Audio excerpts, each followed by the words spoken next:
s'éteint, recommence. Recommence, même si la douleur te brûle les yeux, même si on ignore tes efforts, même si les larmes de l'échec coulent dans tes yeux, même si tu te sens incompris, recommence. Recommence, même si l'injustice semble toujours avoir le dessus, même si tu sens la peur au plus profond de toi, même si les autres abandonnent, même s'il faut en payer les prix, recommence. Recommence chaque jour avec patience et amour. Recommence au jour des soleils comme au jour des tempêtes. Recommence avec amour et sans jamais te décourager. Recommence pour Dieu, avec Dieu, comme Dieu. Recommence pour ton peuple, avec ton peuple.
Congo remercie vivement les Malaki Makongo qui a voulu songer et penser à adresser une invitation à Bundu de Congo de participer à ce forum d'une grande importance historique.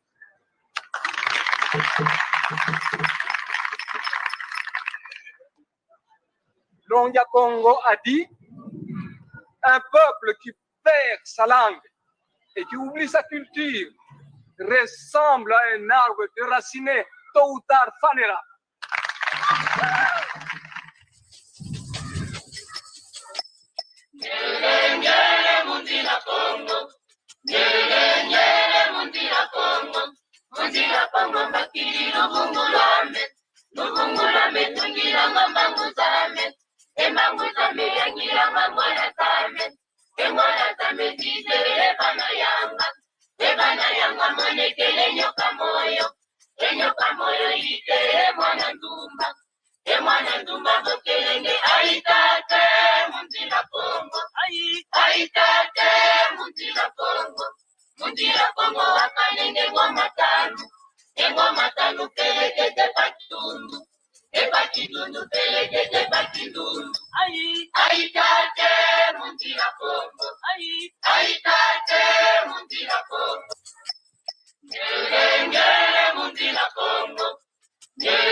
Mesdames, Mesdemoiselles, Messieurs, bonjour. Nous ne sommes pas vendredi. Nous ne sommes pas vendredi aujourd'hui, c'est mercredi.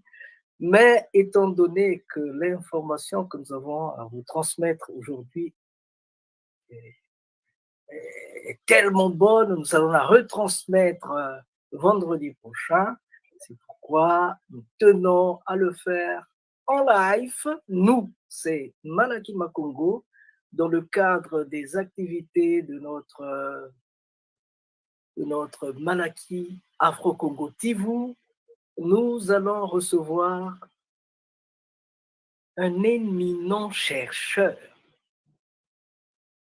un Ngouanga.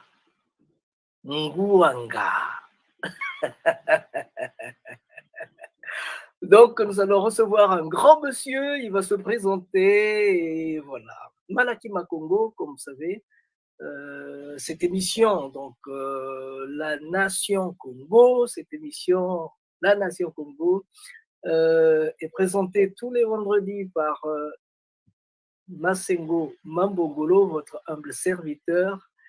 Et nous, dans le cadre de Malaki Makongo, nous avons travaillé sur les racines de la culture africaine en Afrique.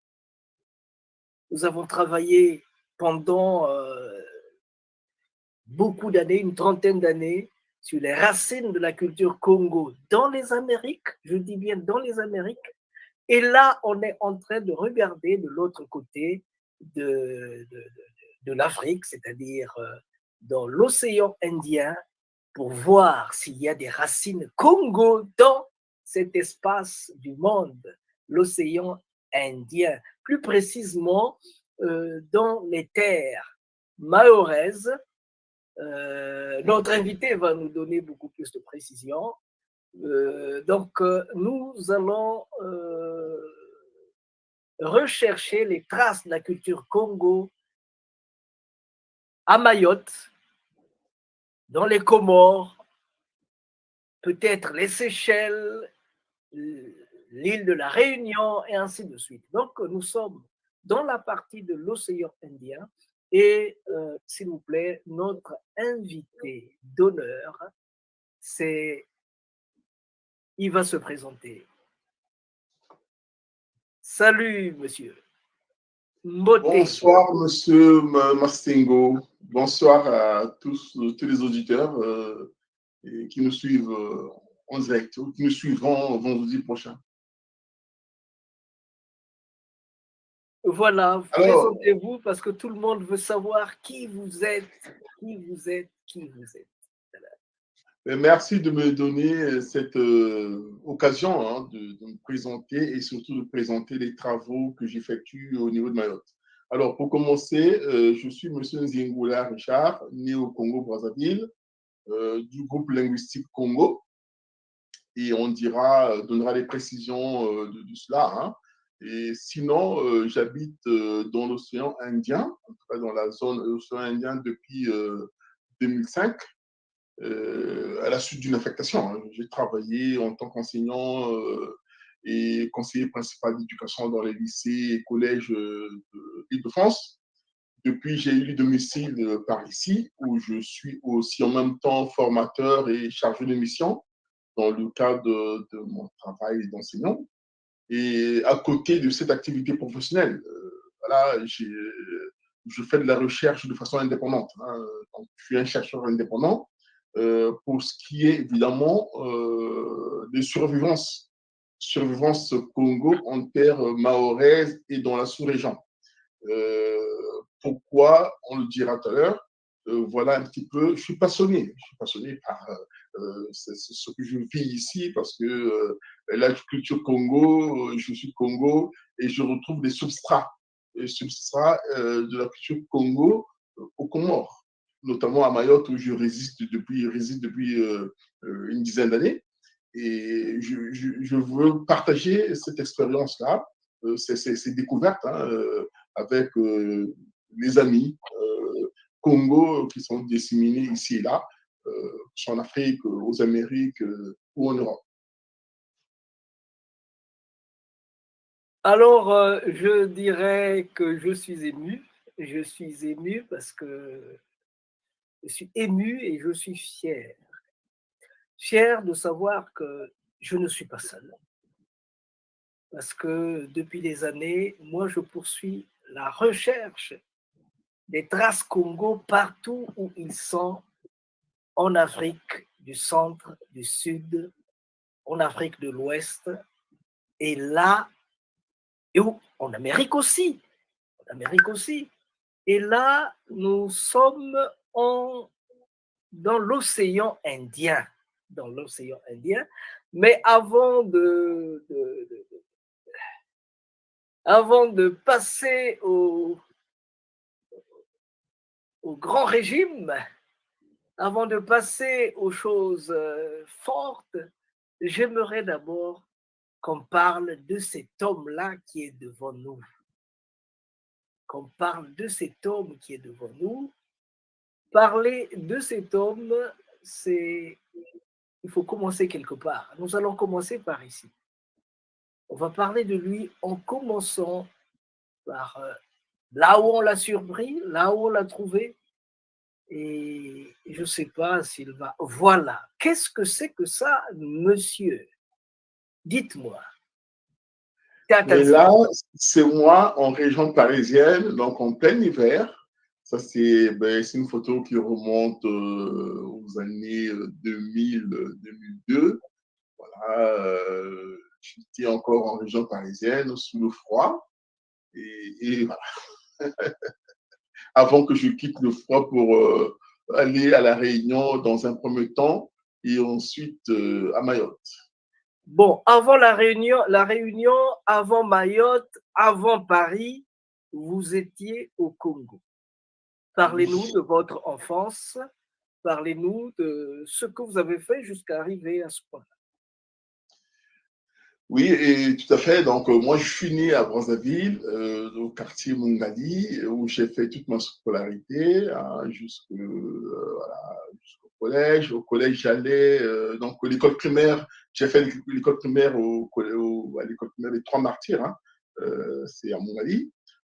Ensuite, je suis allé au collège, au CEG 8 février, donc ancienne ex-Sainte-Thérèse, à côté de l'église Sainte-Anne. La basilique ou l'église, je ne sais plus si c'est une basilique ou une église.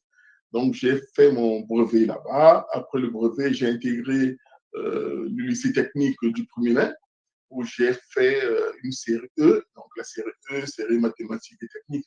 On faisait donc plutôt le bac C, sans la biologie. Et à côté de la biologie, il y avait toutes les disciplines techniques. Donc, ça allait du fraisage, tournage, bureau d'études, dessin technique et compagnie. À la suite, donc, après le baccalauréat, donc après le lycée, je suis allé faire une prépa à Reims. Après la prépa, je suis allé à Saint-Étienne pour poursuivre. Quand j'ai fini mes études, je suis retourné m'installer à Reims, où j'avais commencé. Et de là, j'ai commencé l'enseignement en région parisienne. Donc, j'allais et je revenais les week-ends.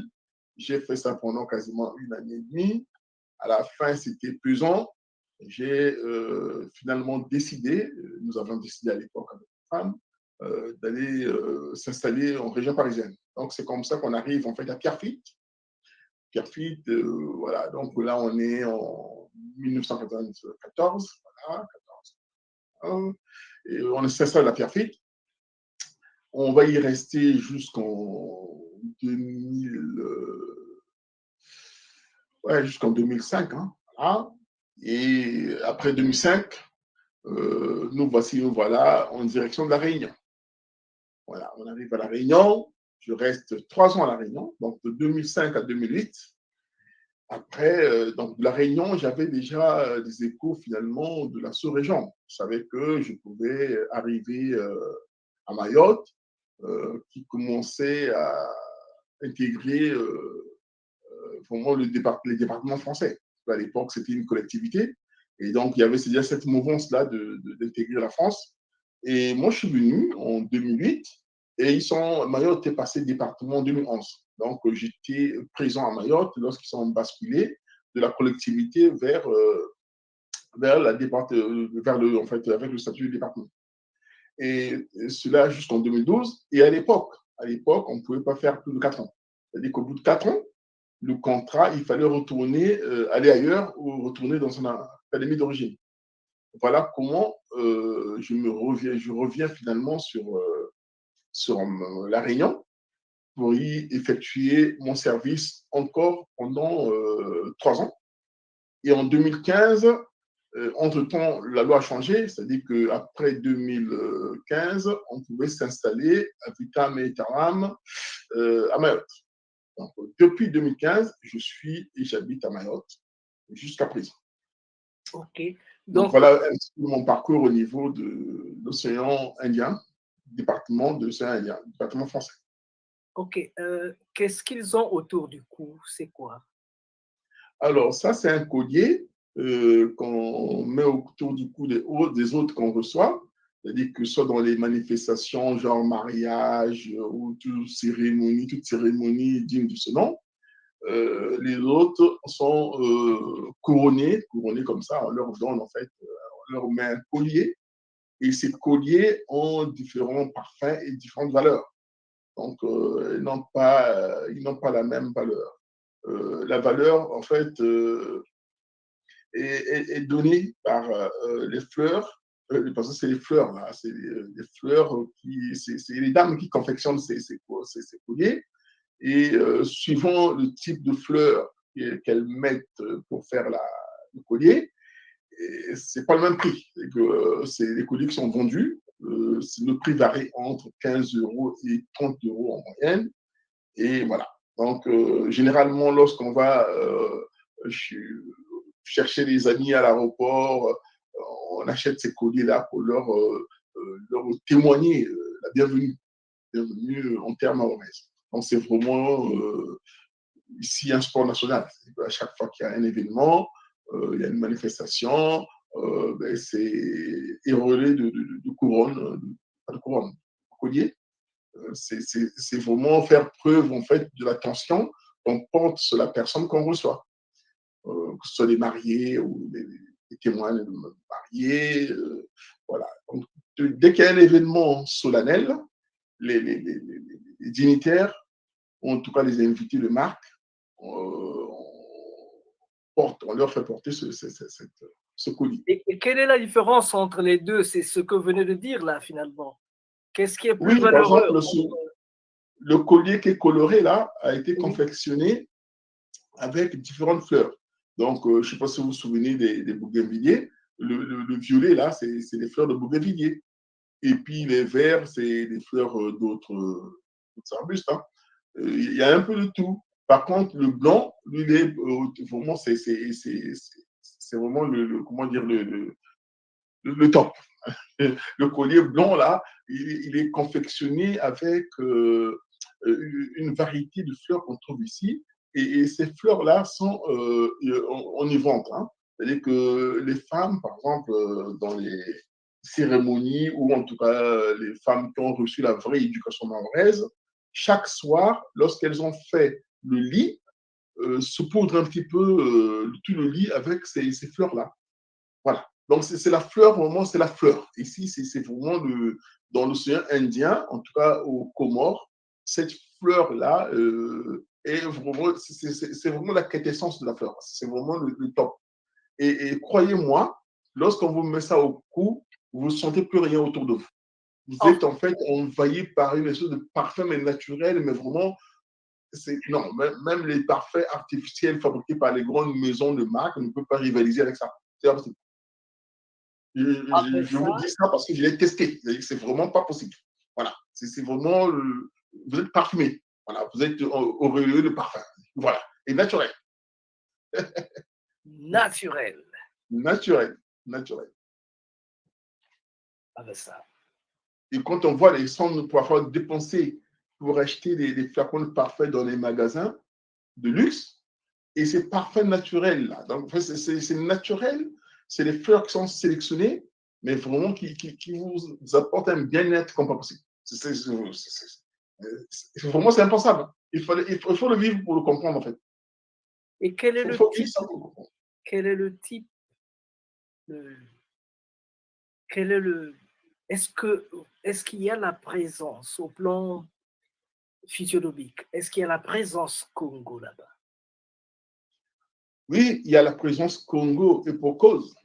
Je reviendrai dessus si vous m'en donnez l'occasion. Au plan des femmes, au plan. Oui, stéréotype au plan visage, au plan, parce que les dames que vous voyez là, Vous voyez bien qu'il y a un petit mélange. Le monsieur qui est debout, on sent le Congo. Les dames sont un peu plus métissées. Donc, le métissage qui vient plutôt de l'île voisine, hein, qui est Madagascar, avec les Bantous de l'Afrique. Donc, et parfois d'ailleurs, celle qui est bien voilée, là, qui a le châle et tout ça, là, elle, c'est plutôt un peu d'origine arabo-musulmane. Voilà. Ah, Voilà, vous voyez un peu, il y a en fait ces mélanges-là qu'on trouve ici. Il y a ou mélange Afrique malgache, ou plutôt mélange comme cette dame-là, voilà, le plus petit détail là, elle, c'est plutôt un mélange arabo-musulman et Afrique. Voilà. Il y a parfois des mélanges arabo-musulman, Afrique et puis malgache. Donc, la dame la plus grande que vous voyez en rouge là, la plus grande des dames, elle, elle est typée malgache, malgache Afrique. Voilà. Et donc, vous avez en fait un foisonnement de culture et même voilà, de stéréotypes, hein, et morphotypes, pardon, morphotypes. c'est Afrique, c'est quel type de personnes ici? bon, ici, ben, ça, c'est des Bantous, hein, Bantous, créoles et puis Mahoraises, donc croisement Afrique et un peu malgache. Donc, Ok, au milieu, vous avez mon fils aîné, hein, qui est banquier d'affaires, et avec sa compagne, créole. Et sur les côtés, vous avez M. Zingula, le patriarche, et Madame Zingula, qui est mahoraise. Voilà, ok. la petite famille. Alors, on continue? Oui. Ici, c'est la maison, là où nous habitons à Mayotte. C'est le domicile des Zingula. Ah, d'accord. Il y a des papayers, des bananiers. Papayers, bananiers, les mêmes, finalement, on a les mêmes arbres, la même faune qu'on a au Congo. On a des bananiers, là, c'est les bananes plantains. Il y a le palmier. Mais le palmier d'ici ne donne pas les grappes de ngaji. Ok. Et ça ne donne pas d'engazi. C'est un palmier, en fait, qui ne donne rien. Voilà, c'est juste un palmier décoratif. Hein. Il ne donne pas de fruits. Et puis, quoi d'autre? Ah, là, c'est à l'île de la Réunion, au volcan. Donc là, vous avez en fait le reste de la coulée de lave hein, de 2006. En 2006, il y a eu vraiment, le volcan avait bougé.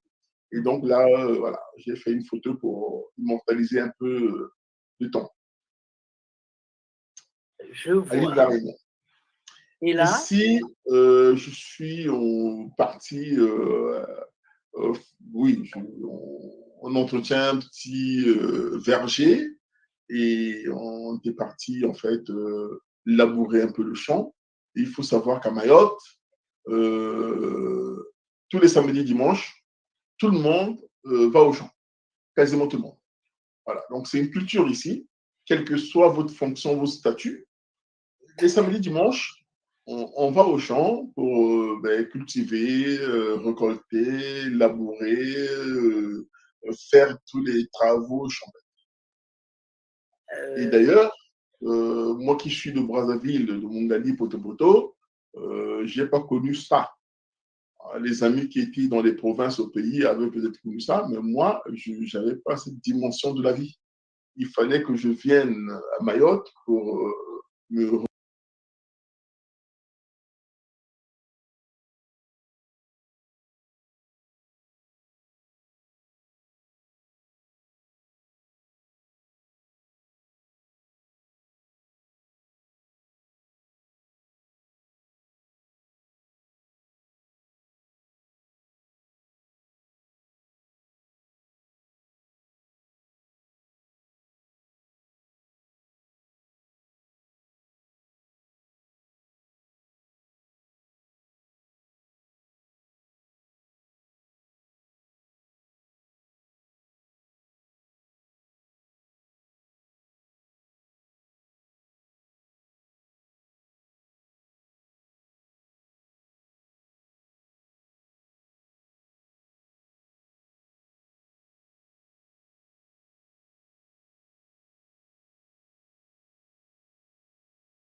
reconnecter avec la terre.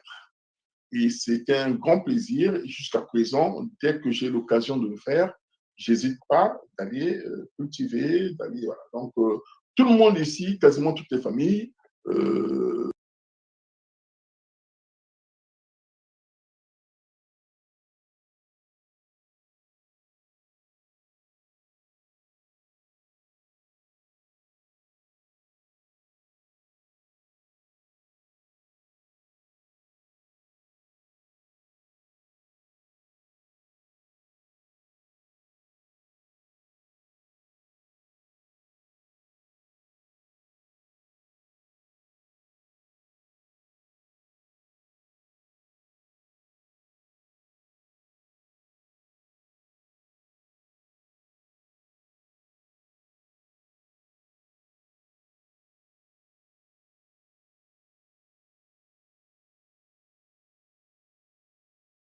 toutes les familles ont quelque chose, un petit verger quelque part.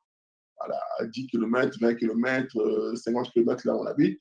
Et c'est le lieu où toute la famille se retrouve. Ben, on y va en famille, voilà, on cause, on se reconnecte avec la terre. Et c'est vraiment un réel plaisir de vivre ça et que de quitter quitter la cravate finalement, d'oublier un peu les bureaux climatisés et se retrouver en contact avec la mère nourricière qui est la terre. Et ça, sincèrement, c'est un des éléments qui d'accroche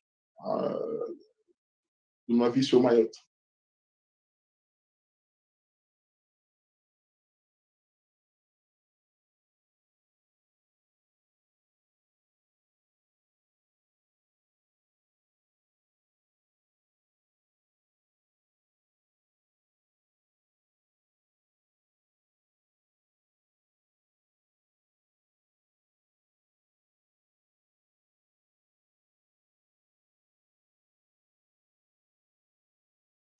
J'ai beaucoup apprécié et j'apprécie ces moments-là où on se retrouve dans la brousse en train de couper, débroussailler, planter, piquer, enlever, arracher, récolter.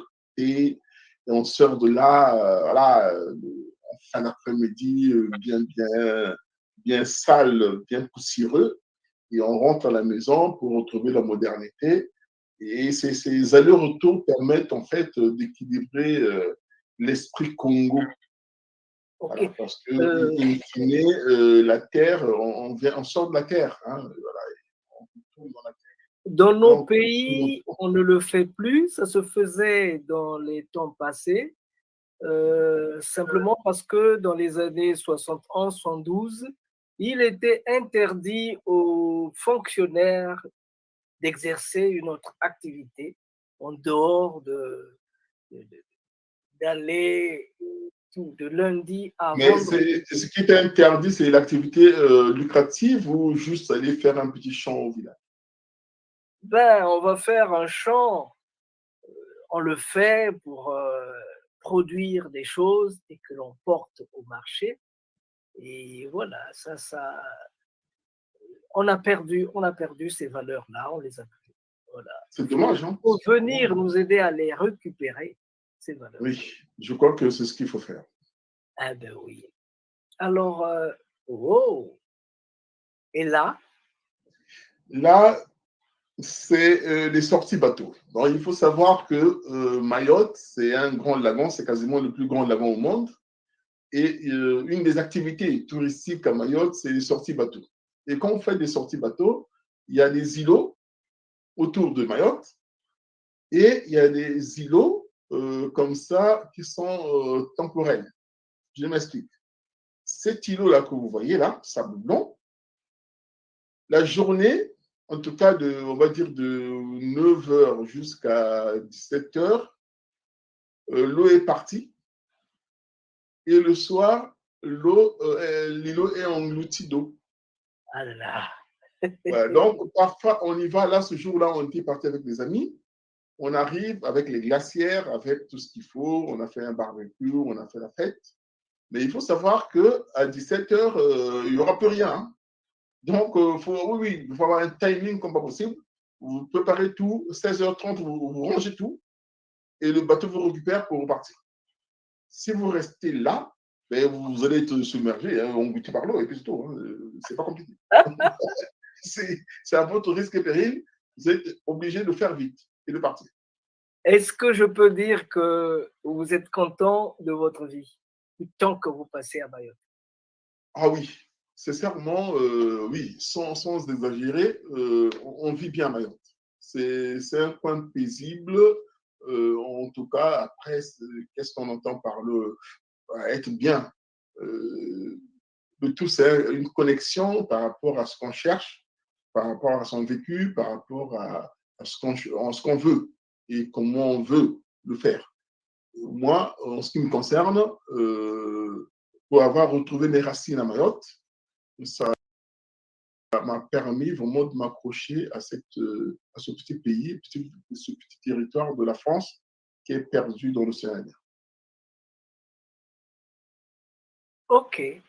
Et là, c'est quoi finalement ça? Ici, c'est mon premier ouvrage que j'ai rédigé, donc que j'ai écrit avec des amis mahorais.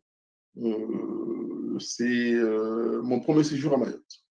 Donc, quand je suis arrivé à Mayotte en 2008, en provenance de la Réunion, j'ai vécu des choses, j'ai appris des choses, j'ai constaté des choses.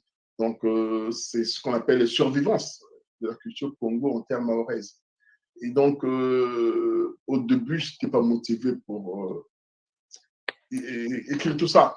Je faisais un petit témoignage oral auprès des amis qui m'écoutaient.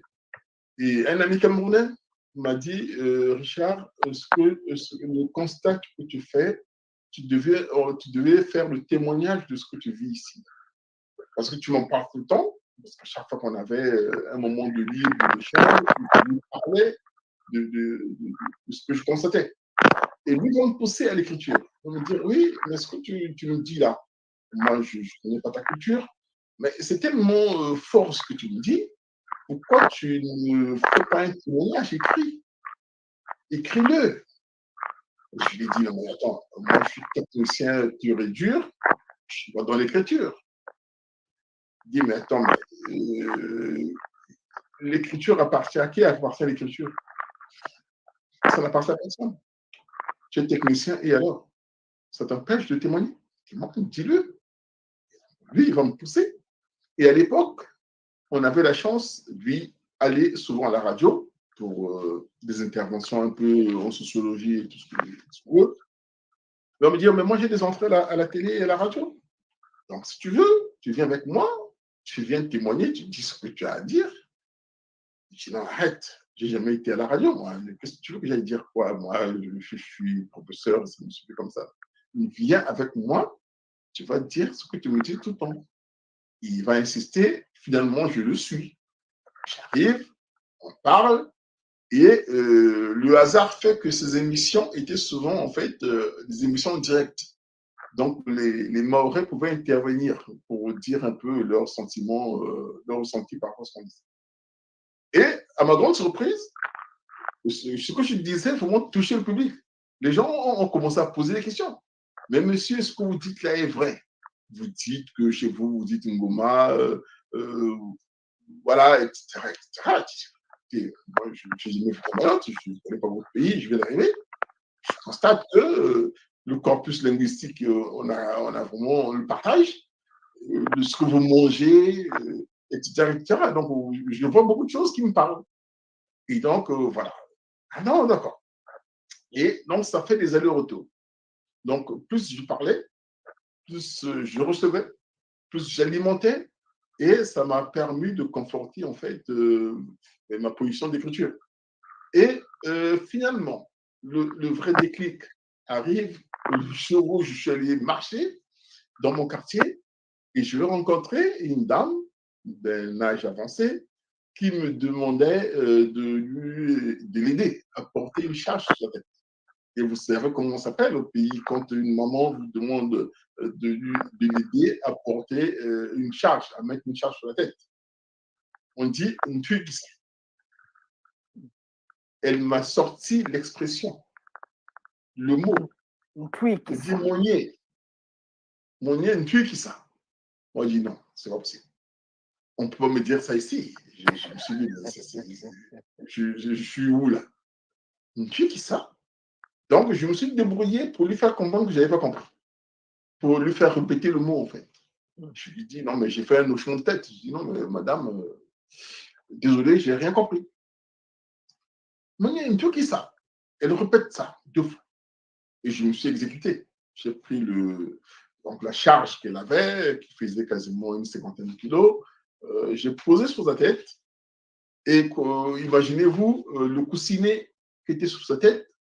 Et ce même coussinet que nos mamans mettent sur la tête pour mettre des charges. Et ce coussinet, on appelle un kata ici, comme chez nous, un kata. Elle a posé la charge, elle m'a remercié, un kata. Elle a posé la charge sur le cou. Je lui ai dit à poser la charge sur la tête, sur le kata. Elle est partie en me remerciant. Et là, je me suis dit, non, tu es qui ça, c'est fort. Mais avant cette rencontre-là, j'avais des mots, des élèves dehors, je voyais. Une fois, j'attendais un taxi-bus, parce que j'avais pas le véhicule de départ. Et je veux passer une camionnette. Et sur la camionnette, il y avait le dessin du moustique. Et à côté, il y avait marqué Mou, Stopumou. En fait, il y avait une campagne de moustication. Et donc, j'ai compris en fait que le moustique est appelé Mou comme chez nous. C'est quoi? Bon, peut-être que c'est un mot perdu comme ça. Et entre-temps, je vois quelqu'un qui montre le chien en disant moi, Ngombe, Nyoshi, Nyoka, là-bas, et là-bas, attention, là-bas de jurer, chez nous. Quand on dit ici là-bas, je jure. Tu demandes à quelqu'un de jurer, il dit là-bas. Djandefi, Labandefi. Nkuni, pour le bois sec. Mouti. C'est à Mayotte, ça? C'est à Mayotte. Mouti. Il y a même le Nchi, le terroir, le Nchi. Il y a le Malavou. Il y a le Djama. Yanika. Dia. Manger. Yenda. Mwendo. Muntu. Ludimi. Njevo. Meso. Meno. Dinu. Disu. Njevo. Makutu. Ngombe. Mwivi. Kola. Kola kata kola.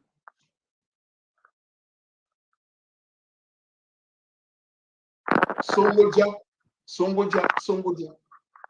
Celui qui mange goulûment là. Songodia, ils ont ça. Attendez. Moi, c'est qu'en fait, j'ai pas eu besoin de 1000 mots. Quand on me dit Nkuni, Nsi, Songodia, Yanika, Ola, Olele, Ola, Nchiba, Muivi, Nyoshi, Mpuku,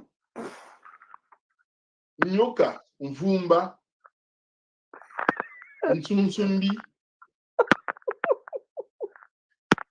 Ntwikisa, Soka.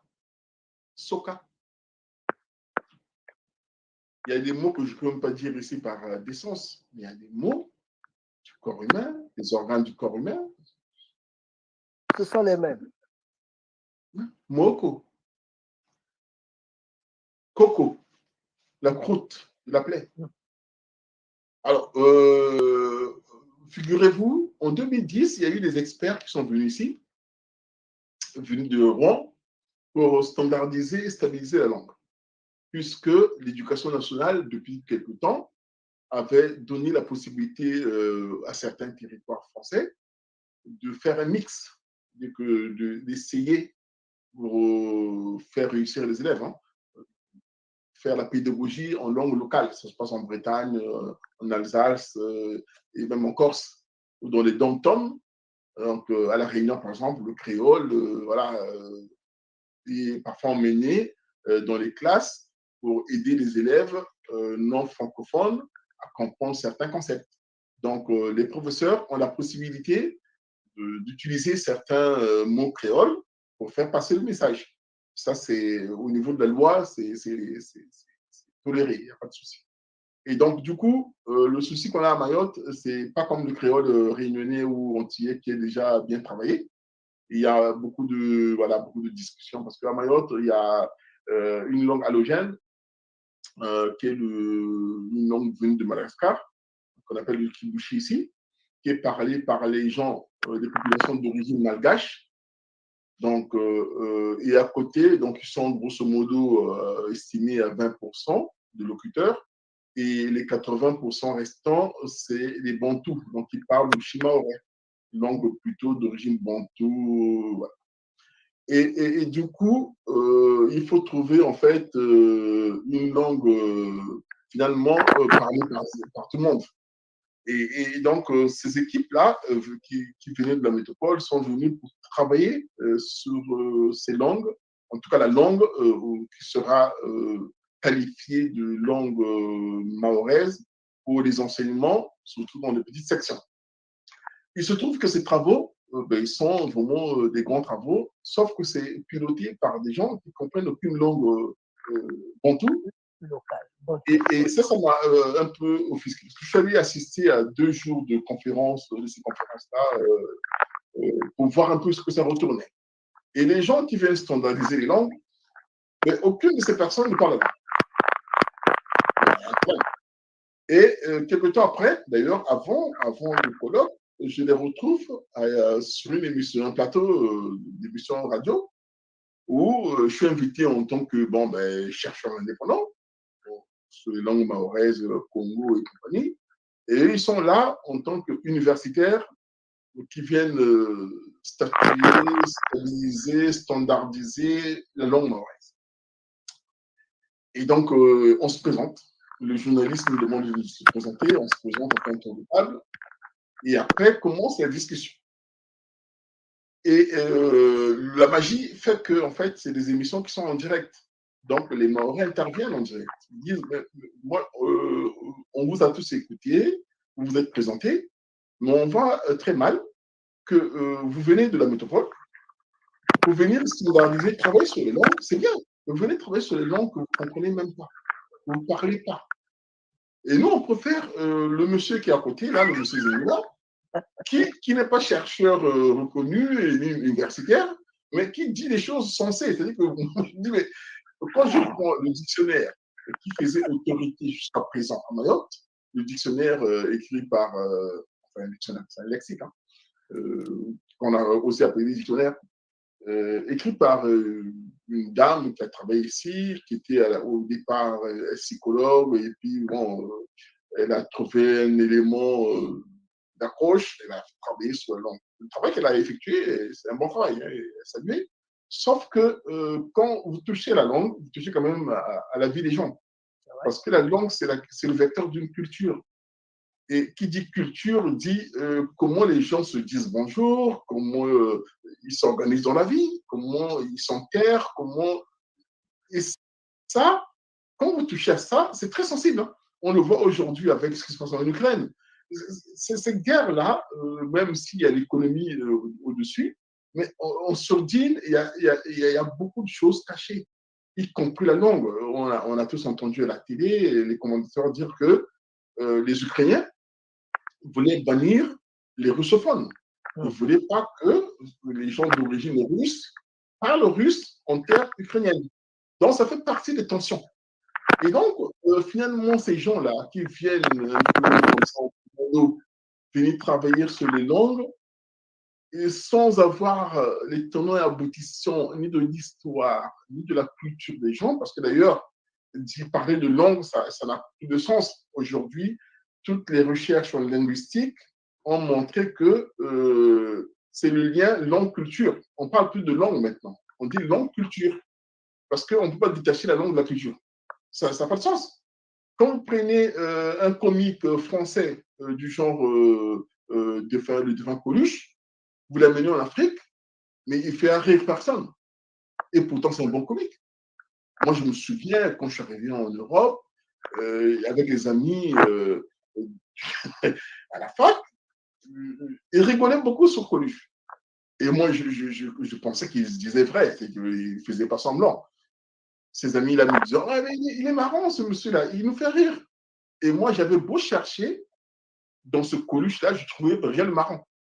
Il m'a fallu intégrer les valeurs de la culture française, c'est-à-dire comprendre la politique, les tenants aboutissants de la politique, de la sociologie française, pour rigoler sur Coluche.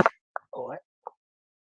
Mais au début, la première, deuxième année, lorsqu'on a beau me dire qu'il est marrant, je me dis, mais qu'est-ce qu'il y a de marrant dans ce qu'il dit, quoi? Je le trouve même nullissime, quoi.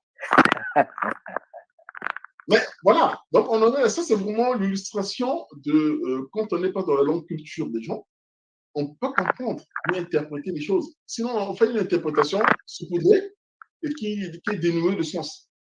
Et donc, pour revenir à cette dame-là qui avait fait le dictionnaire jusqu'à présent, qui faisait autorité à Mayotte, j'ai ouvert par curiosité parce que je voulais faire la même chose, j'ai été voir. Elle définit le mot mataba en disant ceci.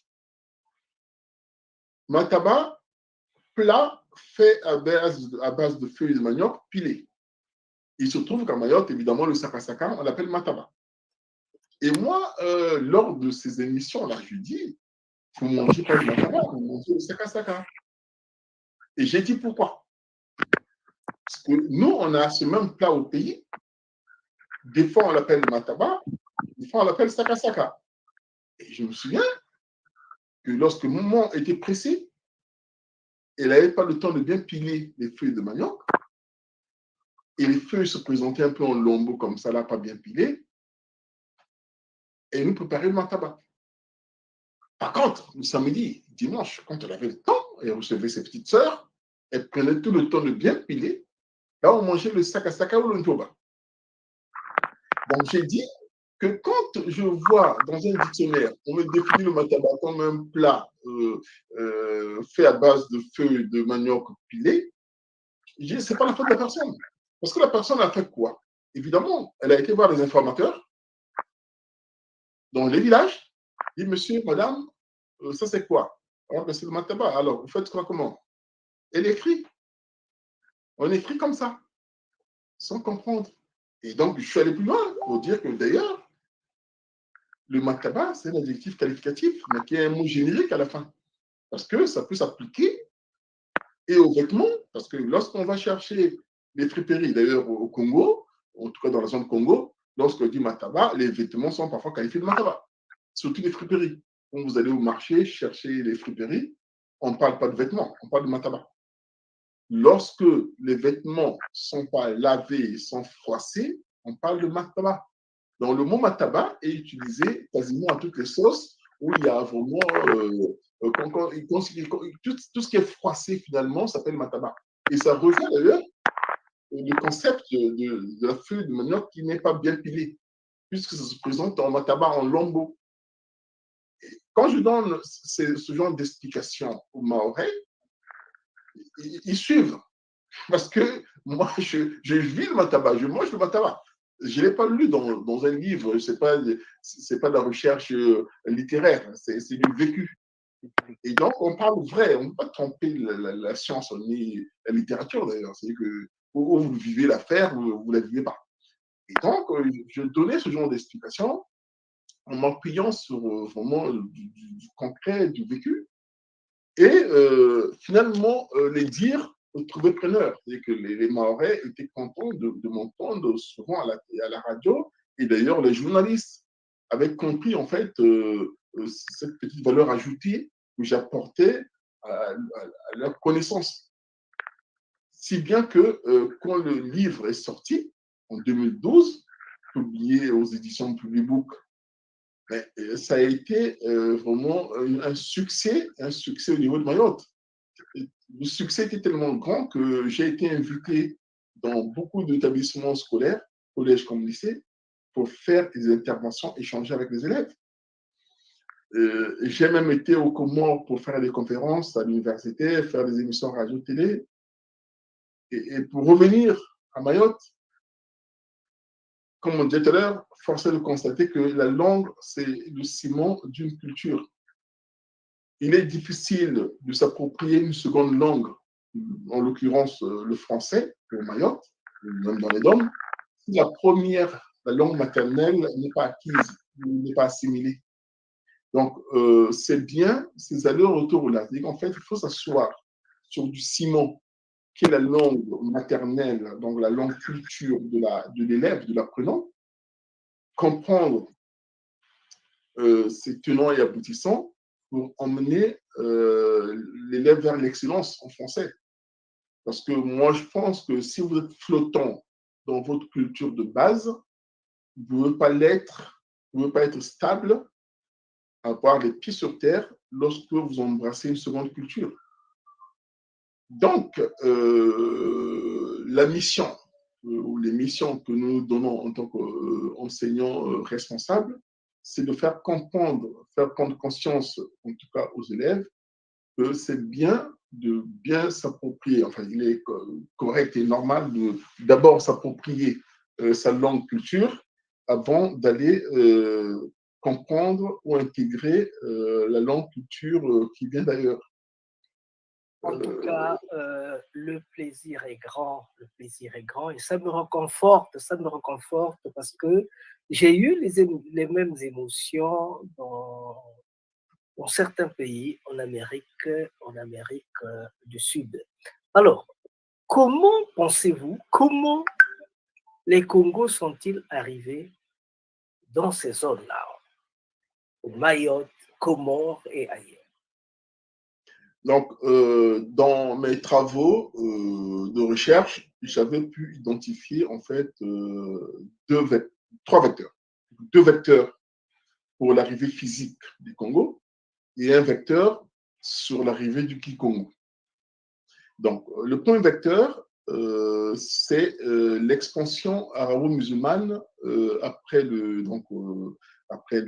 environs du 9e siècle. Hein, donc, les arabo-musulmans sont allés dans toutes les directions. Donc, ils sont allés vers l'Europe et d'autres sont descendus vers l'Afrique, toujours pour l'expansion de leur religion. Donc, ces personnes-là s'étaient donné une mission civilisatrice, finalement, pour venir dominer et puis dire aux gens comment ils devaient prier. Voilà. Donc, ils arrivent en Afrique avec beaucoup de prétentions. Donc, ils commencent par les pays qui sont proches de l'Égypte, hein, depuis l'Égypte d'ailleurs, jusqu'en RDC, ex-Zaïre. Donc, toute la côte est-africaine vibre avec la religion musulmane. Voilà comment ils ont fait. Donc, ils ont fait, comme ils avaient la technologie pour une navigation long cours, ils ont traversé l'océan, descendu de l'océan Indien jusqu'au Mozambique. D'ailleurs, le mot Mozambique, c'est une déformation d'un prince arabe, Mozambique, etc. Donc, ce n'est même pas un mot africain, c'est un mot d'origine d'un sultan arabe. Je retrouverai facilement où les internautes peuvent aller chercher l'origine du mot Mozambique. Voilà. Donc, ils sont arrivés jusqu'au Mozambique. Ils ne sont pas allés jusqu'en Afrique du Sud, je ne sais pas pour quelle raison. Donc, de là, ils faisaient des pénétrations dans l'Afrique. Et donc, vous avez la langue qui s'est créée au contact. Donc, quand les musulmans arrivent avec la langue arabe dans les terres africaines, il se fait créer un créole. Le créole, là, s'appelle le swahili. Le swahili, c'est la langue créée par le contact, l'amalgame entre la langue africaine de la côte et l'arabe, langue arabe. Donc, il y a autant de swahili que de régions en Afrique où les Arabes ont été faire leur colonisation. Comme il y a autant de créoles que des zones créoles français, hein, que des zones occupées par la France. Donc, vous arrivez à La Réunion, vous avez un créole qui n'a rien à voir avec le créole que vous avez en Guadeloupe, Et même en Martinique ou en Haïti, c'est un peu différent. Et donc, ces gens commencent finalement à sévir les populations noires à partir de la Somalie. Donc, c'est les Somaliens et les Ougandais qui vont être les premières victimes de ces arabo-musulmans.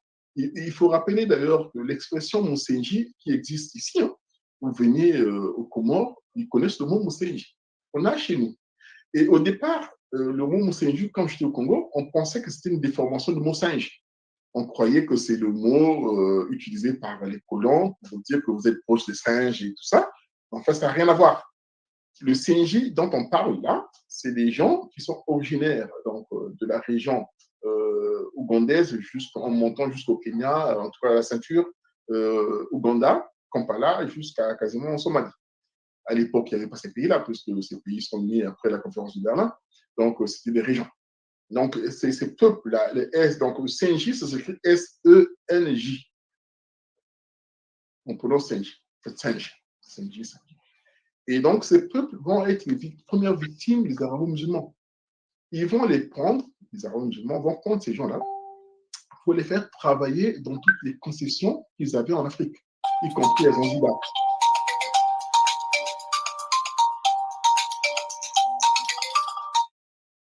Allez-y, s'il vous plaît. Y compris à Zanzibar. Et donc, ce mot, les gens venaient, nous on a connu ça un petit peu lorsqu'on a fait le chemin de fer Congo-Océan. On est parti chercher, pas nous, les colons qui avaient fait faire le chemin de fer sont allés prendre les gens un peu partout, au Sénégal, au Tchad, pour venir faire le chemin de fer Congo-Océan. Et c'est comme ça qu'on a eu des Sahara, les Sahara, on appelait ça les Sahara, il y a eu des Sénégalais, des Maliens qui ont travaillé, il y a même des Béninois et des Togolais qui ont travaillé sur cette voie ferrée, en tout cas la confection de la voie ferrée. Et ensuite, ce qui va se passer, c'est quoi? Lorsqu'on arrive, les arabo-musulmans font travailler les gens qu'ils ont capturés au niveau de la région ougandaise jusqu'au Kenya. Ils vont les mettre partout, ils ont des plantations. À l'époque, il y avait en fait les plantations genre clous de girofle qui étaient beaucoup consommées dans les pays du Moyen-Orient. Donc, il fallait les planter. Il y avait le safran aussi qu'il fallait planter. Et donc, ils avaient besoin de la main-d'œuvre.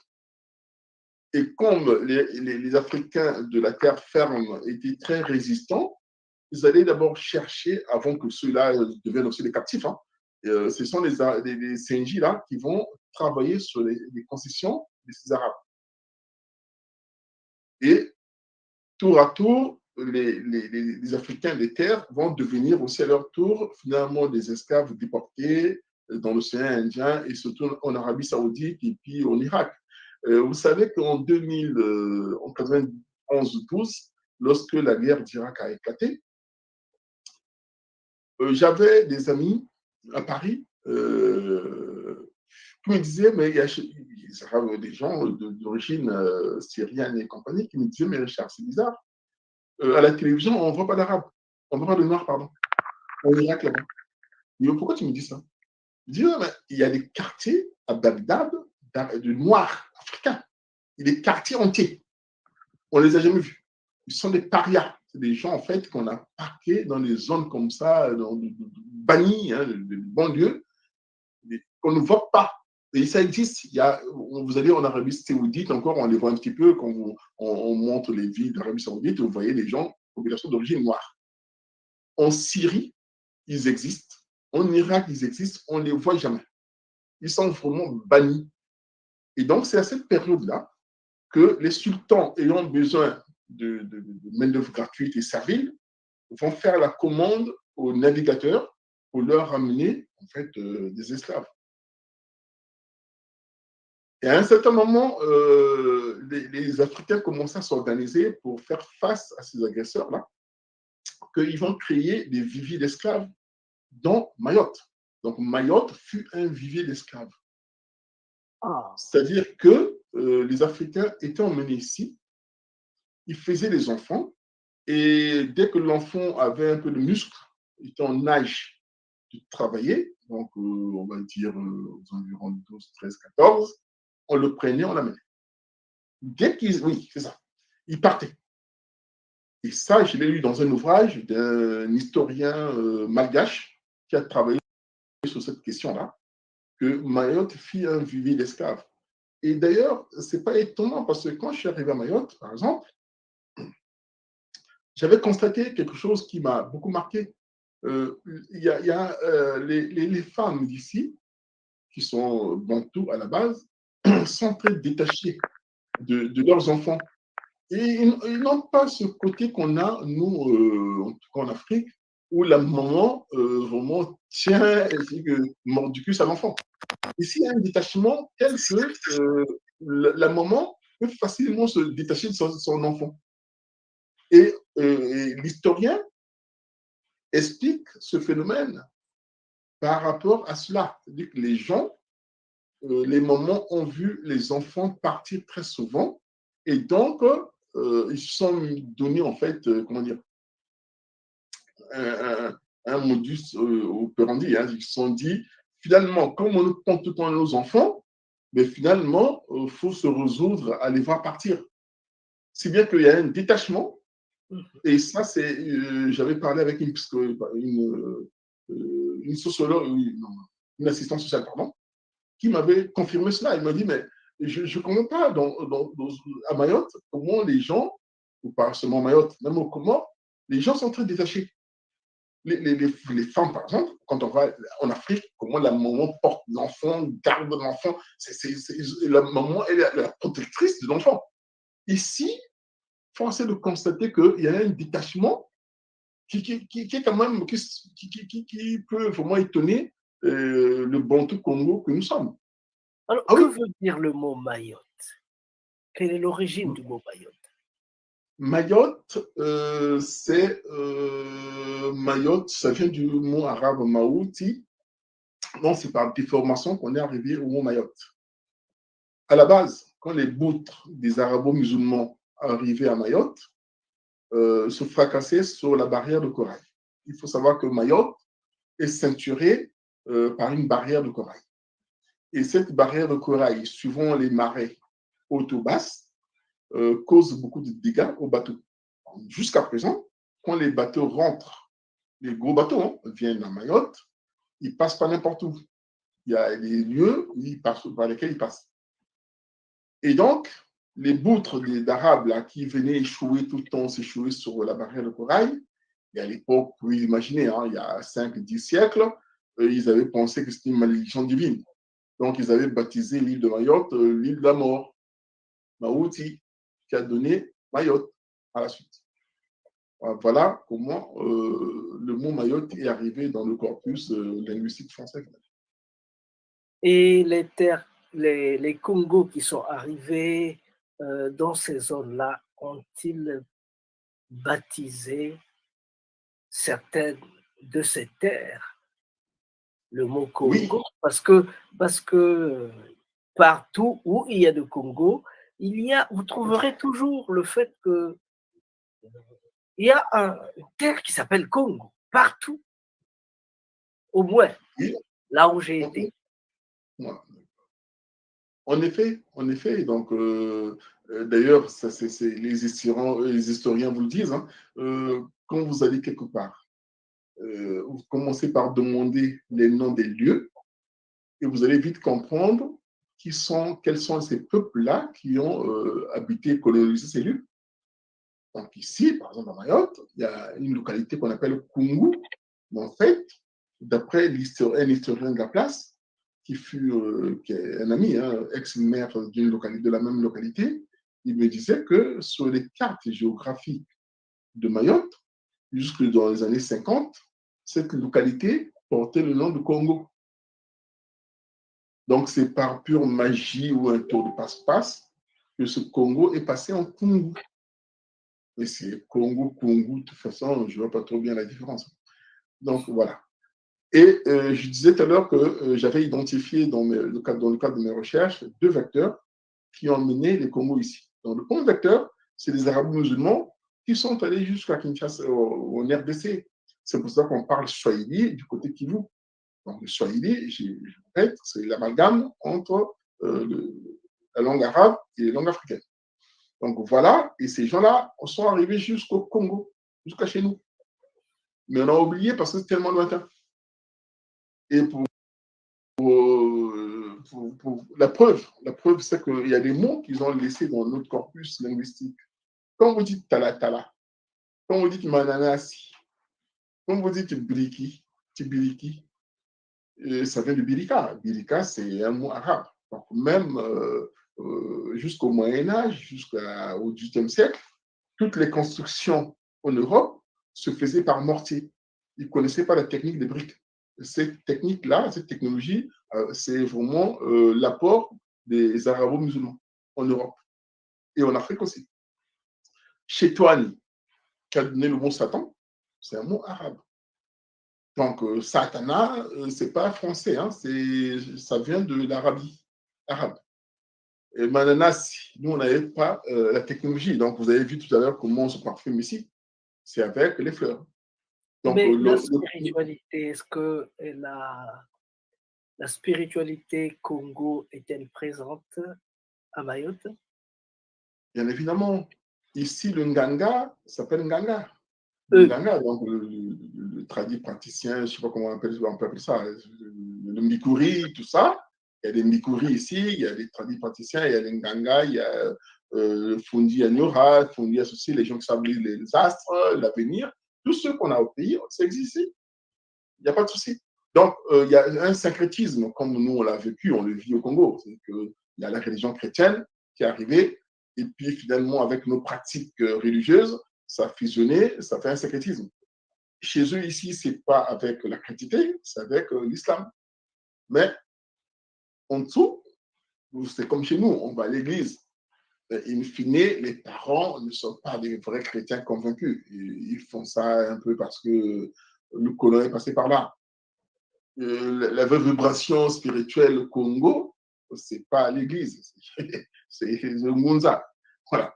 Ici, c'est pareil. Donc, vous avez les gens, ils vont à la mosquée, c'est le code.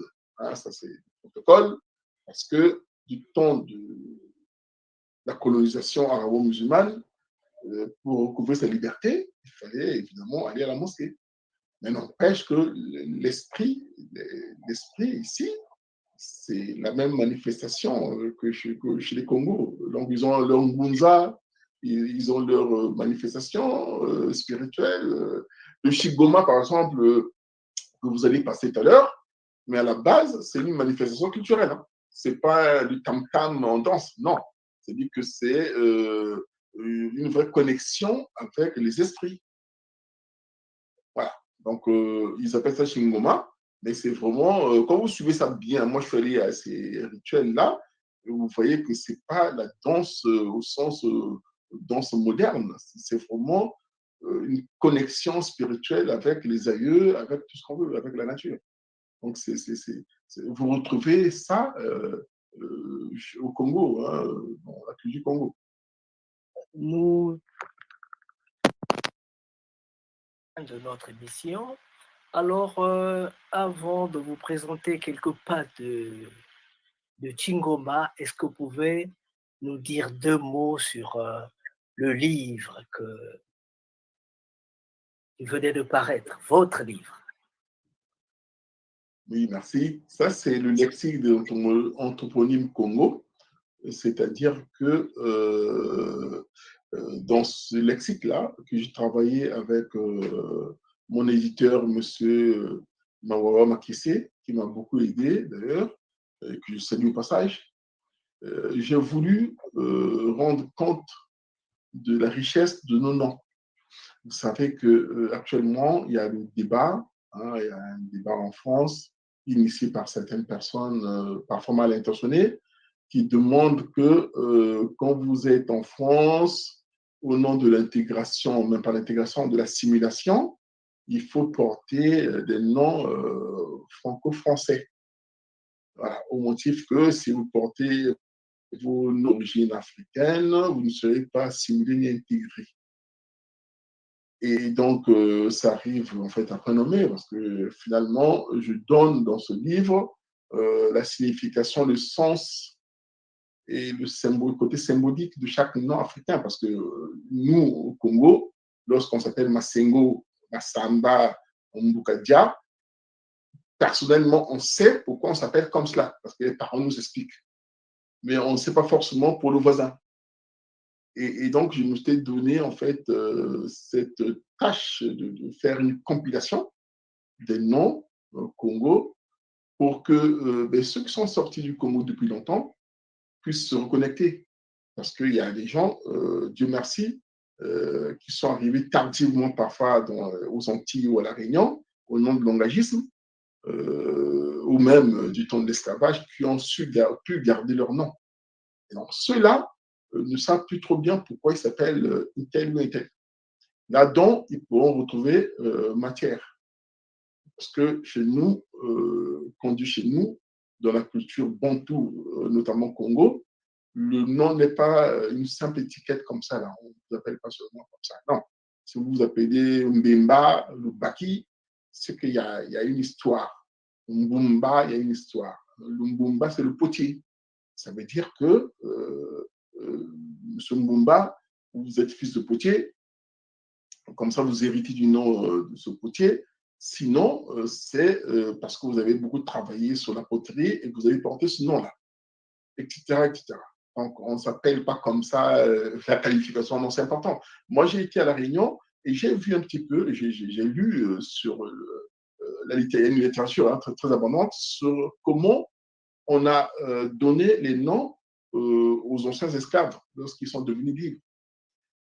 Mais c'est vraiment tragique quand on voit comment les gens se sont amusés, parce que quand je dis les gens, les propriétaires d'esclaves, hein, donc les esclavagistes, comment ils se sont amusés parce qu'ils étaient sommés par l'administration de trouver des noms aux gens qui étaient esclaves dans leurs concessions, il fallait les nommer. Alors, il y en a qui se sont amusés. Moi, je parle du cas de La Réunion que je connais bien. Ah, ils sont allés fouiller dans la mythologie grecque. Ils sont allés partout, du n'importe quoi. Il y a des gens, moi j'ai enseigné à La Réunion pendant 6 ans, mais je peux vous dire qu'il y a des noms, quand vous faites l'appel dans les classes, vous avez pitié. Et comment une personne peut s'appeler comme ça? Comment on peut. C'est pas possible. Et donc, ça veut dire quoi? Maintenant, il y a un lexique des noms Congo qui existent. Ce que moi je demande, en toute humilité, c'est pour ces gens-là, pour qu'ils retrouvent leur dignité, mais de fouiller là-dedans et de trouver le nom valorisant. Parce que ces noms-là sont dévalorisants. Les noms donnés par les esclavagistes sont dévalorisants. Aujourd'hui, la loi en France permet aux gens de changer de nom. Il y a des noms, même pour nos amis franco-français, si le nom porte préjudice à la personne, on lui donne le droit de faire la démarche administrative pour changer ou modifier le nom. Il y a des gens, on a vu tous à la télé ou à la radio, on a entendu à la radio, qui portaient des noms du genre cocu, voilà. On leur permet d'aller dire à l'état civil que non, mais ce nom-là, surtout pour les enfants, c'est pas bien. On change de nom. Aujourd'hui, d'ailleurs, on est aidé par la génétique. Beaucoup d'Américains le font. Matt Tyson, par exemple, pour ne citer que cette personne-là, a fait la démarche. Et biologiquement et génétiquement, on lui a fait comprendre qu'il était originaire de la région Congo. Beaucoup de gens le font. Donc, si vous savez que vous êtes originaire de la région Congo et que vous appelez Johnson, Middleton, LeBron, tous ces noms farfelus là qui ne veulent rien dire pour les Bantous, faites la démarche. Quoi. Je veux dire, à l'époque, moi je peux comprendre qu'à l'époque, les gens ne pouvaient pas faire ce genre de démarche parce que c'était problématique. On est au XVIIIe siècle, le XIXe siècle, le XVIIe siècle, c'est compliqué. Aujourd'hui, les gens sont libres. La loi permet de faire la démarche. Il y a la génétique qui aide à savoir d'où vous êtes parti d'Afrique. Donc, nous, on se focalise sur la partie, finalement, Afrique centrale, mais ces travaux ont été effectués quasiment dans tous les coins d'Afrique. Vous allez en Afrique de l'Ouest, vous allez en Afrique australe, vous allez en Afrique de l'Est, vous avez des lexiques comme ça. Je demande à ces personnes-là de faire la démarche pour qu'ils aient des noms qui aient du sens. sens et une signification. Et pas des noms donnés comme ça par des gens qui sont pressés par l'administration et qui s'amusent à vous appeler cabri, je ne sais pas quoi, mouton à 2 têtes ou à 3, machin. Il y a même des 3 balles. 3 balles. Il y a un athlète là, français qui s'appelle 3 balles. C'est pas 3 balles. Il y a des ferblantiers, il y a des 3 balles, il y a des ferrars. C'est pas possible. Ce n'est pas possible ça. On est au XXe siècle, les gens doivent prendre leur destin en main et le destin commence par le nom. Je vais vous dire d'ailleurs le contre-exemple, parce qu'il faut parler dire des choses. On nous parle de l'assimilation. Je connais des gens antillais, des amis, j'ai des amis antillais, il y en a qui m'ont dit. Mais Richard, tu peux savoir la honte que j'ai eue à chaque fois que j'étais sélectionné pour un entretien. J'étais retenu pour un entretien. La personne s'appelle, un nom franco-français. Et au téléphone, c'est des gens qui sont nés en France, donc évidemment, il n'y a pas d'accent africain. Et seulement, à chaque fois qu'ils se présentent à l'entretien, on sent une espèce de gêne. Parce que la personne en face, le recruteur en tout cas, s'attend à voir un caucasien. Et voilà que le Dupont-Durand qui est en face, finalement, c'est un noir.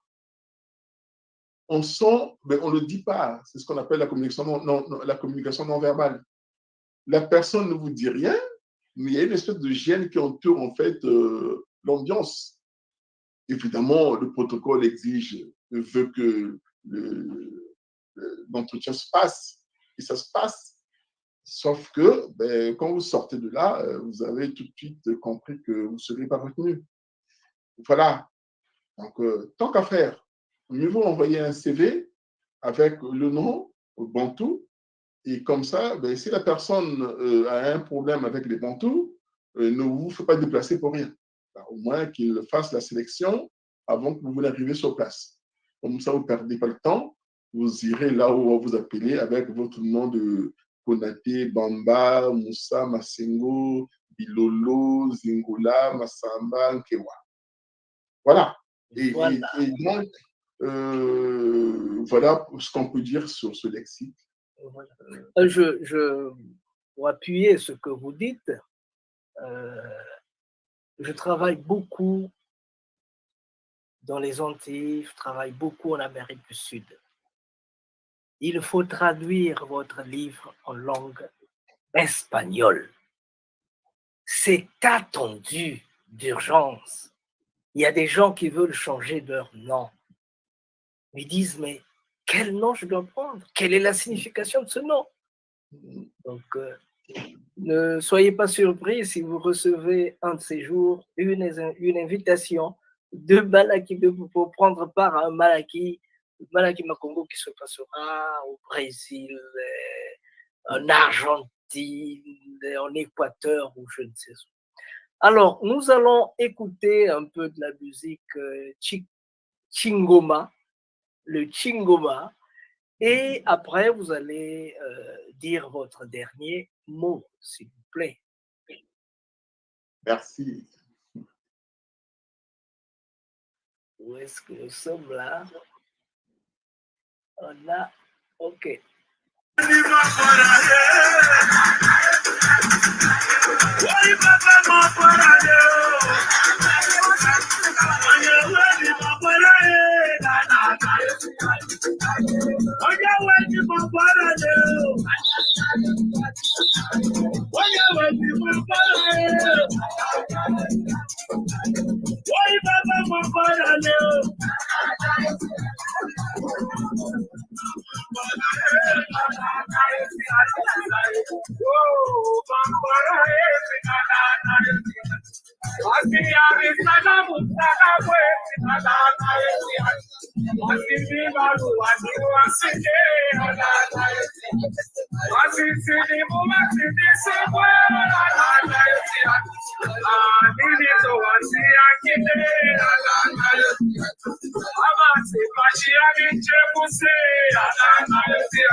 Le Chingoma.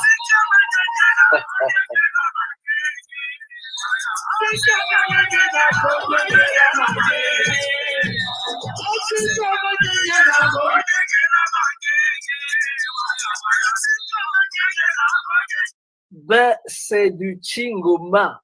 C'est la musique locale. Traditionnelle. Pardon? Musique traditionnelle locale. Musique traditionnelle locale. Alors, vraiment, c'était merveilleux. Votre dernier mot, monsieur Richard Nzingula. Ben, le dernier mot, c'est le témoignage d'un monsieur d'un certain âge à la plage. C'est un ami à moi qui était invité à un pique-nique, donc au bord de la plage. Ici, les samedis, dimanches, quand les gens ont le temps, ils se retrouvent au bord de la plage aussi pour faire des grillades et puis partager des bons moments ensemble. Et ce jour-là, l'ami congolais qui était avec ses amis mahorais assistait à une scène qui vraiment va consolider en fait nos convictions et nos constats. Ce jour-là, c'est une discussion entre deux jeunes de Mahorais. Il y a un qui dit oui, mais pourquoi vous dites qu'on est tous des Comoriens? L'autre, parce que l'autre disait évidemment, nous sommes tous des Comoriens, il n'y a pas lieu de faire des problèmes aux Comoriens qui viennent ici, qu'on qualifie de clandestins, etc., etc. Et donc, c'était vraiment tendu entre les deux jeunes. Et le monsieur, le vieillard qui était là, va dire non, les enfants, stoppés. Nous ne sommes pas des Comoriens. Nous, on est des Mahorais, on est des Congolais, on est des Congos. On est venus du Congo. Et l'ami va tendre l'oreille pour dire un peu ce que ce monsieur-là voulait dire. Il dit non, nous, on est arrivés ici par le billet, par tel billet. Il va expliquer en fait que, en tout cas, les parents nous ont toujours dit que c'était un bateau de négriers qui avait échoué sur la barrière de corail. Et finalement, comme le bateau commençait à prendre de l'eau, les négriers, soucieux de leur outil de travail, vont en fait s'atteler à colmater les brèches. Et pendant ce temps, tous les captifs, donc les captifs noirs Congo, vont descendre du bateau et s'enfuir. Ils vont fuir vers la terre ferme. Ils ne savaient pas trop bien où vous allez, mais ils se sont dit non. Comme là, il y a un problème, là, il y a un souci, nous on va partir. Et donc, tout le monde est allé en direction de la terre ferme. Voilà l'argument que ce monsieur-là, âgé, va donner à un des belligérants, finalement, donc, qui était dans la discussion, pour le calmer, pour éviter de confondre, d'après lui, les Mahorais avec les Comoriens. Évidemment, parce qu'en fait, du temps où Mayotte faisait partie du giron comorien, il faut savoir que tout était concentré en fait dans les îles d'Anjouan et des Grandes Comores. Là-bas, il y a eu un fort métissage des arabo-musulmans avec les Bantous. Et c'est souvent des Bantous de la côte Est, donc venus du Kenya, du Mozambique et un peu de la Somalie. Et d'ailleurs, quand vous arrivez à Anjouan, vous allez croiser des gens qui sont très typés maghrébins. Il y a du monde là-bas très typé maghrébin, quasiment, on va dire quoi, 40% de la population anjouanaise, donc une des trois îles des Comores aujourd'hui, c'est ça. Et donc, du temps où ils faisaient partie d'une même entité, donc Mayotte, Anjouan, Moélie et les Grandes Comores, les Mahorais étaient rejetés. Ils étaient bannis. C'est-à-dire qu'il n'y avait pas d'école à Mayotte, tout était finalement à Moroni, en fait, aux Comores, là-bas, et puis à Moroni et à Anjouan. Donc, les élites, tout ce qui était d'ailleurs, tous les présidents qui sont succédés, ils étaient soit des Anjouanais ou des Grands Comoriens. Et les Mahorais ne comptaient pas du tout. Parce que Bantou, parce que Congo. D'ailleurs, ici, ils ne le disent pas très souvent. Mais quand vous tendez bien l'oreille, le mot Congo signifie ça a un peu la même connotation que le Moussenji. Ils ne le disent pas par décence. Et on peut imaginer qu'à l'époque, il y avait vraiment une vraie ségrégation, donc en fait une pigmentocratie. Une pigmentocratie, c'est qu'en fait, plus vous montez dans la couleur de la peau, mieux c'est pour l'échelle sociale. Et donc, plus vous descendez, parce que les Mahorais sont les plus foncés des 4 îles, et puisque d'origine Bantou Congo. Donc, ils ont été pendant longtemps rejetés. Quand vous parlez avec les Mahorais de base, ils vous le disent. Hein. Moi, j'ai eu les témoignages des Mahorais d'ici qui m'ont dit oui, nous avons demandé à être des Français parce que vraiment, on ne pouvait plus vivre la ségrégation ou le bannissement. Et donc, aujourd'hui, lorsque on ne connaît pas cette histoire-là, on peut penser que finalement, il y a eu un souci. Comment ça se fait qu'au départ, on avait 4 îles et puis il y a une qui est devenue française? Non, cette île est devenue française parce que les sévices pratiqués par leurs frères des îles à côté étaient trop. Il y avait vraiment un bannissement. D'ailleurs, aujourd'hui, quand vous venez à Mayotte, les grands, les notables, que ce soit les maires, s'il y a quelques médecins à Mayotte, ce sont les gens tous à la base comoriens, enfin grands comoriens ou anjouanais, qui ont choisi finalement de devenir français parce que bon, ils avaient plus à gagner à être français. Mais les Mahorais de base, c'est aujourd'hui qu'on les forme. On dit aujourd'hui, il faut savoir qu'à Mayotte, la scolarisation est obligatoire depuis 1995. 1995. Hein. Donc, avant 1995, il n'y avait aucune obligation d'aller à l'école ou d'inscrire son fils à l'école, son enfant. C'est dire, et pourtant, vous avez des intellectuels aux Comores. À la Grande Comore et en juin, vous avez des grands avocats, vous avez des médecins, des chirurgiens. Vous n'avez pas ça à Mayotte. Donc, en fait, tout ça nous amène à penser et à consolider notre idée que Mayotte est habité par les Congos, Bantous, qui ont été victimes du bannissement, de la ségrégation de la part des arabo-musulmans qui sont foisonnés, mélangés avec certains Africains. Aujourd'hui, la conscience Congo veut que tous les fils et filles Congo doivent se retrouver, où qu'ils soient. Et en passant, je salue le travail que vous effectuez à travers vos activités, vous allez aux Amériques, à aller retrouver tous nos frères qui sont partis. Ils sont partis, pas parce que nous, on avait des projets de partir. Non, on nous a mis dans des projets d'autres personnes. Et que nous, on n'a rien demandé. Et voilà qu'on se retrouve un peu ici et là. Donc aujourd'hui, moi, je salue le travail, cher ami, que tu fais. Dieu merci, on commence à regarder aussi du côté de l'Afrique, là où sont les Congos. Parce qu'avant, l'histoire qui est complètement biaisée, nous a seulement appris que les Congos étaient partis aux Amériques, alors qu'on est ici à côté. On est à côté. On est à côté. D'ailleurs, en passant, il faut savoir que Madame Césaria Evora, c'est une Congo. C'est une Congo. Pourquoi? Parce qu'en fait, ces gens-là, les Congos qu'on trouve au Cap-Vert, c'est des Congos.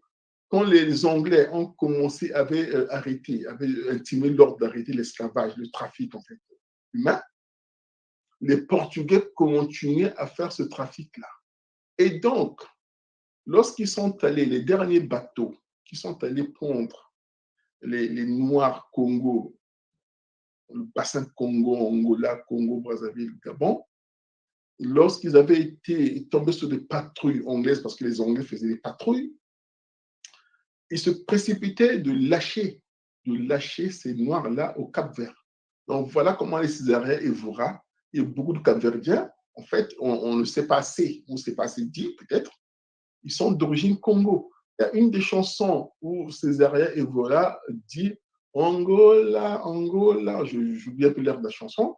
En fait, il le dit, il vient d'Angola. Quand on regarde bien la défunte Césarien Evora, on voit que c'est une femme Congo. Ça pas de doute. Et donc, même au Cap-Vert, il faut y aller. Il faut y aller au Cap-Vert, c'est le Congo. Ces gens-là, cette histoire est bien documentée. Hein. Quand les Anglais faisaient la guerre aux Français, continuaient l'esclavage et aux Portugais. Et donc, ici à Mayotte, vous avez d'ailleurs des témoignages des gens qui vous disent bon, mais nous, on était tenus de voir les Blancs taper les Blancs. Les Anglais ont tabassé les Français ici à Mayotte au XVIIIe siècle. Fin du XVIIIe siècle, début du XIXe siècle. Parce qu'ils ont continué de faire l'esclavage alors que l'Angleterre avait décidé, à l'époque, l'Angleterre, c'était la première puissance mondiale, avait décidé de stopper ou de faire stopper l'esclavage. Et il y avait des voyous comme ça, quelques trafiquants, qui continuaient ce commerce honteux. Et donc, c'est comme ça qu'à Mayotte, les anciens ont vu des Blancs français se faire fouetter par d'autres Blancs. Et ils ne comprenaient rien. Ils disaient, mais qu'est-ce qui se passe? Oui. Donc, au Cap-Vert, ça s'est passé comme ça aussi. Et quand les Portugais étaient pris en flagrant délit, ils se sont fait tabasser. Et donc, dans la foulée et dans la précipitation, ils laissaient les bateaux là. Et puis, les captifs se sont retrouvés sur la terre ferme. Et ils sont installés là finalement. Et puis après, c'est parti. Voilà. Donc, ce travail, cher ami, est immense. On doit le faire pour mémoire et puis pour redonner la dignité à ceux qui ont été victimes de ce trafic honteux. Mais voilà, c'est mon mot de la fin. un mot de la fin qui ne dit pas son nom, un mot de la fin qui n'est que le début de tout, parce que j'estime que nous n'avons pas le droit Nous, on dit recommence, recommence, recommence, recommence. C'était donc un grand plaisir de vous avoir reçu, Tata Richard Nzingula. C'est un grand plaisir et je pense que ce n'est qu'un début parce que ce que nous avons commencé, comme vous avez bien su le dire, ce que nous avons commencé est important et c'est attendu dans beaucoup, beaucoup, beaucoup de points de la Terre. Voilà. Nous allons nous arrêter là. En remerciant. Merci, le plaisir est partagé. En tout cas, nous nous arrêtons là en remerciant Tata Nzingula et nous estimons nous retrouver dans les jours prochains pour continuer ce que nous avons commencé parce que chez nous, on dit recommence, recommence, recommence. Recommence. Recommence. Même si tu sens la fatigue. Même si une erreur te fait mal. Même si une trahison te blesse. Même si une illusion s'éteint. Recommence. Recommence. Même si la douleur te brûle les yeux. Même si on ignore tes efforts. Même si les larmes de l'échec coulent dans tes yeux. Même si tu te sens incompris. Recommence. Recommence. Même si l'injustice semble toujours avoir le dessus. Même si tu sens la peur au plus profond de toi. Même si les autres abandonnent. Même s'il faut en payer les prix. Recommence. Recommence chaque jour avec patience et amour. Recommence au jour des soleils comme au jour des tempêtes.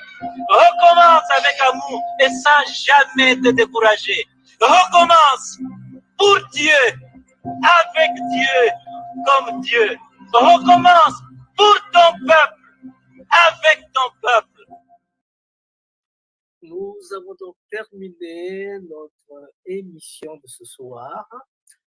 Nous, c'est Malaki Makongo. Nous avons aujourd'hui reçu un grand chercheur, Tata Nzingula, qui nous a parlé des survivances de la culture Congo, de la langue de la culture Congo, dans l'océan Indien.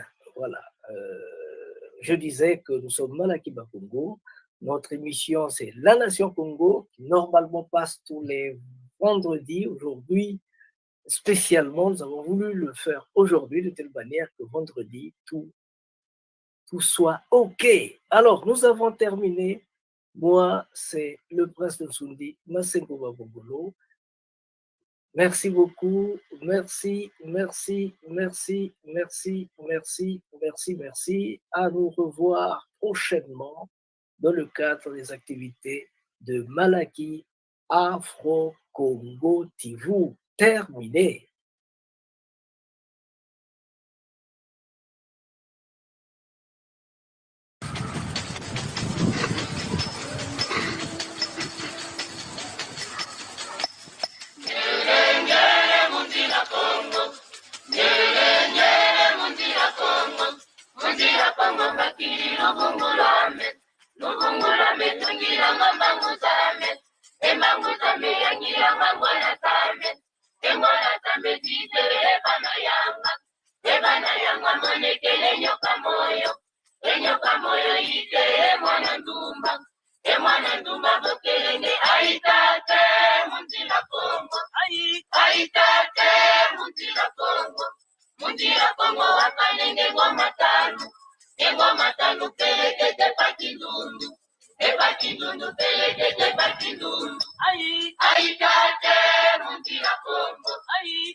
Remercie vivement les Malaki Makongo qui a voulu songer et penser à adresser une invitation à Bundu de Congo de participer à ce forum d'une grande importance historique.